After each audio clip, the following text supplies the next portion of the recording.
জীবন একটি সাইকেলের মতো, যেতে না চাইলেও অবশ্যই আপনাকে চলতে হবে।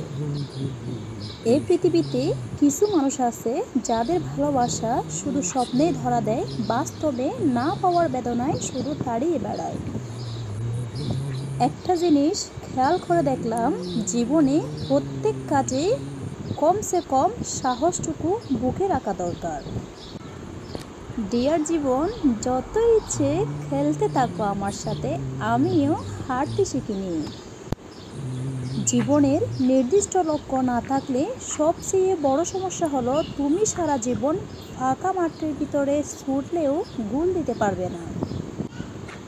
যে স্বপ্ন আপনি একা দেখেন তা কেবল একটি স্বপ্ন, আর যে স্বপ্ন আপনি সবাইকে নিয়ে দেখেন তা হলো বাস্তবতা। মানুষের জীবনে 20 বছর পর্যন্ত ইচ্ছার রাজত্ব চলে, 30 বছর পর্যন্ত বুদ্ধির রাজত্ব চলে, আর 40 বছর বয়সে বিচার বিবেচনার রাজত্ব চলে। এমন ভালোবাসা কাউকে দিবেন না যে ভালোবাসা সবসময় তাকে কাঁদায়। অন্যের জীবনে নিজের স্থান খোঁজা বন্ধ করো, নিজের জীবনে নিজেকে আরও উঁচুতে নিয়ে যাও। জীবন একটি গাছের মতো, ধীরে ধীরে বড় হয়, কিন্তু জীবনে হঠাৎ কেউ এসে ঝড়ের মতো গাছটা ভেঙে দেয়। জীবনে সবচেয়ে বড় জয় হলো এমন কিছু করে দেখানো যা সবার কাছে কল্পনার অতীত হয়। নিজেকে উন্নত করার জন্য এত ব্যস্ত থাকো যে অন্যের সমালোচনা করার সময় তুমি পাবে না। জীবন কারোর জন্য থেমে থাকে না, যেমন সময় আর স্রোত কারোর জন্য অপেক্ষা করে না। স্বপ্ন পূরণই জীবনের প্রধান লক্ষ্য নয়, তাই বলে স্বপ্নকে ত্যাগ করে নয়, বরং তাকে সঙ্গ নিয়ে চলো। স্বপ্ন ছাড়া জীবন অর্থহীন।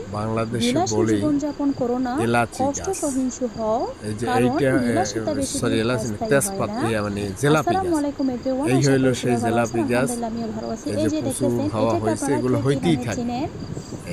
এটা তবে এগুলো ওই যে বেশি হয়নি, অবশ্য সৌদি আরবে ইন্ডিয়ানরা হয়েছে। আমরা খায় ছোটবেলায় বেশি কিন্তু এগুলা। দেখেছিলাম, তবে আমাদের বাংলাদেশের নামটা মানুষ কে এখানে চিনেন দেশে অবশ্যই খায় কিনা আমাকে জানি না, জানাবেন। আমার এখানে অবশ্যই খুব নামটা একটা খায় জানা না। নেই, যেহেতু অনেক ছোটবেলায় এই যে দেখেছিলাম। মাশাআল্লাহ একটা অনেক সময় ফুল কিন্তু নামছে, আমাদের অনেক। বাংলাদেশে অনেক দেখা যেত, যেগুলো এখন হইতেই দেখা থাকে, যায় না। প্রচুর হওয়া হয়। এই দেখুন, হইল সেই আপনি জিলাপি গাছ। অবশ্যই দেখেই বুঝতে এই যে পারবেন জিলাপি। কে কী নামে চিনেন, অবশ্যই আমাকে কমেন্ট করে জানাবেন। আর এরকম সুন্দর সুন্দর এবং আমার কথাগুলো আপনাদের কেমন লাগে অবশ্যই কমেন্ট করে জানাতে ভুলবেন না। আমার কথা এবং ভিডিও আপনাদের কেমন লাগে।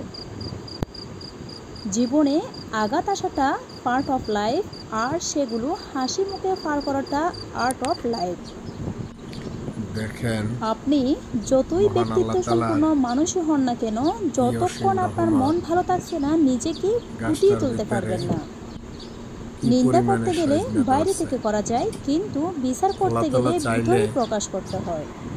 কিন্তু বিচার করতে গেলে ভিতরে প্রবেশ করতে হয়। আপনি বিশ্বের সবচেয়ে সুন্দর জায়গাটি ডিজাইন করতে পারেন, তৈরি করতে পারেন এবং সাজাতে পারেন, তবে স্বপ্নকে বাস্তব রূপ নিতে মানুষ লাগে। জীবনে হার মেনে নেওয়া আমাদের জীবনের সবচেয়ে বড় দুর্বলতা। সফল হওয়ার সবচেয়ে ভালো উপায় হলো প্রতিবার হার মানার পূর্বে আরেকবার চেষ্টা করা। বইয়ের পাতা মানুষকে যা শিক্ষা দেয়, জীবনের পাতা তার থেকে অনেক বেশি কিছু শিখিয়ে দিয়ে যায়। ধন্যবাদ সবাইকে, ভালো থাকবেন, আল্লাহ হাফেজ।